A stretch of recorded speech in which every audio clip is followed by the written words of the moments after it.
ప్రతి విద్యార్థికి ఇష్టమైన భాషల్లో చదువుకునే స్వేచ్ఛనివ్వాలి. 3 భాషల్ని అందుబాటులో ఉంచాలి. అందులో ఒక భాషగా హిందీ ఉండాల్సిందే అని చెప్పేదే నేషనల్ ఎడ్యుకేషన్ పాలసీలోని 3 లాంగ్వేజ్ పాలసీ. కానీ తమిళనాడు సర్కార్ దానికి ససేమిరా అంటోంది. ఇప్పుడున్న ద్విభాషా సూత్రాన్ని కొనసాగిస్తాం, మా విద్యార్థులకు తమిళం, ఇంగ్లీష్ మాత్రమే నేర్పిస్తామంటూ కేంద్రంపై కొట్లాటను షురూ చేసింది. సీఎం స్టాలిన్ సైతం రంగంలోకి దిగి ప్రధాని మోదీకి ఓపెన్ లెటర్ కూడా రాశారు. తమిళ భాషకు, ప్రజలకు, రాష్ట్రానికి నష్టం కలిగించే ఏ చర్యలనైనా అనుమతించేది లేదని క్లియర్ కట్ గా చెప్పేశారు. అయినప్పటికీ తమిళ బీజేపీ ఏమాత్రం తగ్గకపోవడంతో భాషా వివాదం రోజు రోజుకు ముదురుతోంది. రాష్ట్ర వ్యాప్తంగా హిందీ భాష వ్యతిరేక ఉద్యమం ఉధృతమవుతోంది. ఇక డీఎంకే నేతలైతే హిందీ నేమ్ బోర్డు కనబడితే చాలు వెంటనే వాటిని తొలగిస్తున్నారు. హిందీలో సింగిల్ వర్డ్ కన్వెన్షన్ రగిలిపోతున్నారు. అందులో భాగంగానే తాజాగా రైల్వే స్టేషన్ లో ఉన్న హిందీ పేర్లను సైతం తొలగిస్తూ తమిళనాట రచ్చన పెంచేశారు. అందరికీ నమస్కారం అండి. మరి కేంద్ర ప్రభుత్వం తీసుకొచ్చేటటువంటి త్రిభాషా విధానాన్ని, ఇప్పటికీ కొన్ని రాష్ట్రాల్లో త్రిభాషా విధానం ఉంది. వాళ్ళ మాతృభాషతో పాటు ఇంగ్లీషు, హిందీ, ఇట్లా త్రిభాషా విధానం కేంద్ర ప్రభుత్వం ఇప్పటికీ మన తెలుగు రాష్ట్రాల్లో ఉంది, కొన్ని రాష్ట్రాల్లో ఉంది. ఈ కేంద్ర ప్రభుత్వం తమిళనాడులో కూడా త్రిభాషా విధానాన్ని తీసుకురావాలి. అక్కడ ఇప్పటికీ తమిళ్, ఇంగ్లీష్ 2 భాషలు ఉన్నాయి. హిందీ భాషను కూడా తీసుకురావాలి అని కేంద్ర ప్రభుత్వం తమిళనాడులో యోచిస్తోంది. కానీ దానికి వ్యతిరేకంగా తమిళనాడు గవర్నమెంట్ ముఖ్యమంత్రి స్టాలిన్ గారు, మేము మా మాతృభాషను గౌరవించుకుంటాం, అవసరమైతే హిందీ నేర్చుకుంటాం, కానీ బలవంతంగా మా పైన రుద్దబోకండి కేంద్ర ప్రభుత్వానికి అగైనిస్ట్గా నిలబడ్డారు. అసలు త్రిభాషా విధానానికి, హిందీ భాషను పూర్తిగా తమిళనాడు గవర్నమెంట్ వ్యతిరేకిస్తోంది. భాషా ఉద్యమానికైనా సిద్ధము అన్నట్టుగా తమిళనాడు ముఖ్యమంత్రి స్టాలిన్ గారు వర్డ్స్ ఉన్నాయి. అసలు ఫస్ట్ మనం స్టాలిన్ గారి మాటలను ఏ విధంగా చూడాలి, హిందీ భాష వల్ల ఉపయోగాలు ఏంటి, ఫస్ట్ అదే కదా హిందీ భాష వద్దంటున్నాడు కదా, హిందీ భాష ఉంటే హిందీ భాష వల్ల ఉపయోగాలు ఏంటి, స్టాలిన్ గారి మాటలను మనం ఏ విధంగా చూడాలి. ఇప్పటికీ మన తెలుగు రాష్ట్రాలలో, కొన్ని రాష్ట్రాలలో త్రిభాషా సూత్రం ఉంటుంది. తెలుగు ఉంటుంది, మన మాతృభాషలు ఉంటాయి, ఇంగ్లీష్ ఉంటుంది, హిందీ ఉంటుంది. ఇప్పుడు హిందీ భాష వల్ల ఏమైనా ఒరిగిందా? ప్రాథమిక 10వ తరగతి వరకు హిందీ ఉంటుంది, ఇంటర్మీడియట్లో డిగ్రీ స్థాయిలో హిందీ ఉంటుంది. హిందీ భాష ఎందుకు ఉపయోగపడుతుంది? ఒక్క విషయంలో ఉపయోగపడుతుంది. మన సొంత రాష్ట్రాన్ని వదిలి, కర్ణాటక అయితే కర్ణాటకను వదిలి, తమిళనాడు ఇట్లా మన తెలుగు రాష్ట్రాలను వదిలి వేరే రాష్ట్రాలకు వెళ్ళినప్పుడు మాత్రమే హిందీ ఉపయోగపడుతుంది. ఈ హిందీ నేర్చుకోవడానికి స్కూల్ విద్యలో, ఇంటర్మీడియట్ స్థాయి విద్యలలో హిందీ పెడితేనే హిందీ వస్తుందని కాదు, నలుగురితో మాట్లాడితే వస్తుంది. బాలీవుడ్ సినిమాలలో హిందీ, ఉత్తర భారతం వాళ్ళు హిందీ స్పష్టంగా మాట్లాడతారు. బాలీవుడ్ సినిమాల ప్రభావం అంత బలంగా ఉంటుంది. కాబట్టి మనకు హిందీ అవసరమైతే హిందీ నేర్చుకో, హిందే కాదు ఏ భాష అయినా, చాలా భాషలు అవసరమైతే వాళ్ళు నేర్చుకుంటారు, ఖచ్చితంగా వస్తుంది. అంత మాత్రం చేత పాఠశాల విద్యలో, ఇంటర్మీడియట్ స్థాయి విద్యలో, డిగ్రీ స్థాయి విద్యలో బలవంతంగా ఇష్టం లేకపోయినా రుద్దడం సరైన పద్ధతి కాదు. ఇప్పటికీ మనం గ్రామీణ ప్రాంతాలలో కానీ, పట్టణ ప్రాంతాలలో కానీ అసలు నాన్ ఎడ్యుకేషన్ పర్సన్స్ ఉంటారు. వాళ్ళు హిందీ భాషను చాలా స్పష్టంగా మాట్లాడారు. నాన్ ఎడ్యుకేషన్ పర్సన్, చదువు రాని వాళ్ళు, మరి వాళ్ళు ఎలా మాట్లాడతారు హిందీ? వాళ్ళు చదువుకోలేదా? ఇంటర్మీడియట్ స్థాయిలో కానీ వాళ్ళు స్కూల్ అసలు చదువుకోలేదు, వాళ్ళకి మరి హిందీ భాష ఎట్లా వస్తుంది? అమిత్ షా భారతదేశం మొత్తానికి హిందీ భాష ఆత్మ వంటిది అన్నాడు. మరి నేను అంటున్నాను, మన తమిళ భాష కానీ, తెలుగు భాష కానీ, కన్నడ భాష కానీ ప్రేతాత్మ అవుతాయా? కాబట్టి అవసరమైతే నేర్చుకుంటారు.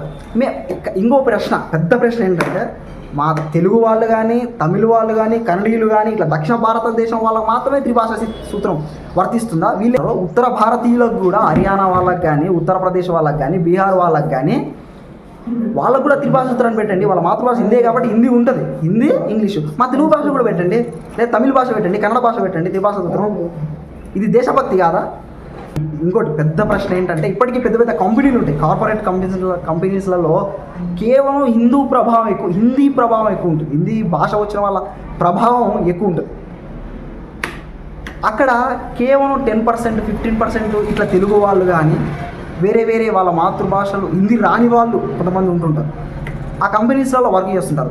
వాళ్ళు అడగండి, మీరు హిందీ భాష వల్ల ఏమైనా వివక్షతకు గురవుతున్నారా? హిందీ భాష రాని కారణం చేత వివక్షతకు గురవుతున్నారా? ఇట్లా ఏమైనా అడగండి. అట్లాంటి కంపెనీస్లలో ఖచ్చితంగా 190% మంది వివక్షతకు, హిందీ రాని కారణంగా వివక్షత అనుభవిస్తున్నారు ఖచ్చితంగా చెప్తారు.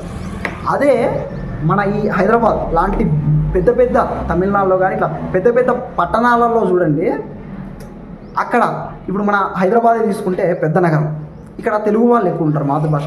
ఇక్కడ వేరే వేరే రాష్ట్రాల నుంచి వేరే వేరే భాషల వాళ్ళు ఇక్కడికి వస్తుంటారు. వాళ్ళు తెలుగు రాని కారణం చేత వివక్షతకు గురయ్యారని అడగండి, ఒక్కరు కూడా చెప్పరు, ఆల్మోస్ట్ ఎవరు చెప్పరు. ఇద్దరు హిందీ వచ్చిన వాళ్ళు కలిసినా హిందీలోనే మాట్లాడతారు, కానీ ఇట్లాంటి సిటీలలో ఇద్దరు తెలుగు వ్యక్తులు కలిసినా కూడా హిందీలో మాట్లాడుతుంటారు.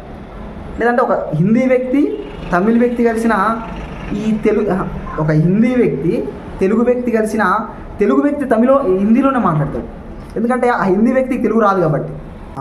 ఇప్పుడు తమిళులే కదా హిందీ భాషను వ్యతిరేకిస్తుంది పూర్తిగా. హిందీ భాష లేని కారణం చేత తమిళులకి ఏమైనా ఒరిగిందా? హిందీ భాష లేని కారణం చేత ఏమైనా అభివృద్ధి ఆగిపోయిందా? ఏమైనా ఇప్పటికీ తమిళనాడులో గ్రాస్ ఎన్రోల్మెంట్ రేషియో, వీళ్ళు ఏం చేస్తారు, హయ్యర్ ఎడ్యుకేషన్లో తమిళనాడులో 47% యువత చదువుతున్నారు. నేషనల్ ఎడ్యుకేషన్ పాలసీ లక్ష్యం ఏంటి, 2030 వరకు ఈ గ్రాస్ ఎన్రోల్మెంట్ రేషియో అనేది ఈ హైయర్ ఎడ్యుకేషన్లో 50% యువత 50% ఉండాలండి. ఈ గ్రాస్ ఎన్రోల్మెంట్ రేషియో 50% ఉండాలండి. మీరు 2030 వరకు కాదు, 2025లోనే తమిళనాడు సాధించింది కదా ఇది. హిందీ రాని కారణం చేత ఏమైనా జరిగిందా? మరి ఇదే గ్రాస్ ఎన్రోల్మెంట్ రేషియో ఉత్తరప్రదేశ్లో ఎట్లుంది, బీహార్లో ఎట్లుంది? ఉత్తరప్రదేశ్లో 27%, బీహార్లో 17%. మరి హిందీ రాని కారణం చేత తమిళులు ఎక్కడ నష్టపోయారు?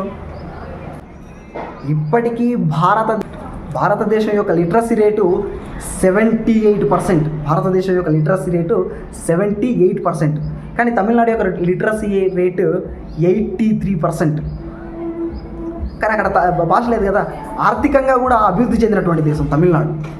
కేరళ, తమిళనాడు మంచి అభివృద్ధి చెందిన దేశం. ఉత్తర భారతదేశంలో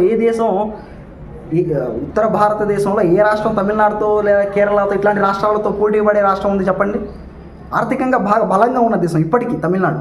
భాషను ఇప్పుడు ఏంటంటే హిందీ భాషను గౌరవిస్తాం, హిందీ భాషను నేర్చుకుంటాం, కానీ హిందీ భాష ఆధిపత్యాన్ని అంగీకరించాం.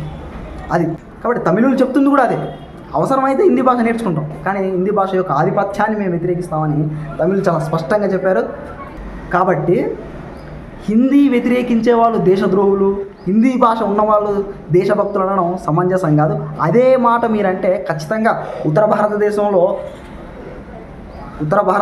ఉత్తరప్రదేశ్, బీహార్, హర్యానా అట్లాంటి రాష్ట్రాలలో తెలుగు భాషను పెట్టండి, వాళ్ళ మాతృభాష హిందీ ఉంటుంది, వాళ్ళకు ఇంగ్లీష్ ఉంటుంది, ఈ 2 భాషలే ఉంటాయి. హిందీ ఉంది కాబట్టి మీరు ఇదే దేశభక్తి అనుకుంటే హిందీ భాష మేము పెట్టుకోవడం మాకు అవసరం లేకపోయినా తమిళులు కానీ ఇట్లాంటి రాష్ట్రాలలో హిందీ భాషను పెడితే ఇదే దేశభక్తి అనుకుంటే ఉత్తర భారతదేశంలోన ఉత్తరప్రదేశ్లోన బీహారు, హర్యానా ఇట్లాంటి రాష్ట్రాలలో తెలుగు భాషను పెట్టండి, త్రిభాష విధాన సూత్రాన్ని పెట్టి తెలుగు భాష పెట్టండి, తమిళ భాష పెట్టండి. అది కూడా దేశభక్తి కదా, పెట్టండి. కాబట్టి అవసరం ఉంటే నేర్చుకుంటారు, వాళ్ళకి కావాలనుకుంటే పెట్టుకుంటారు, కానీ అనవసరంగా వాళ్ళకి ఇష్టం లేకపోయినా పెట్టుకోవడం సమంజసం కాదు. అదే తమిళులు అంటున్నారు, అది ఆలోచించాలి.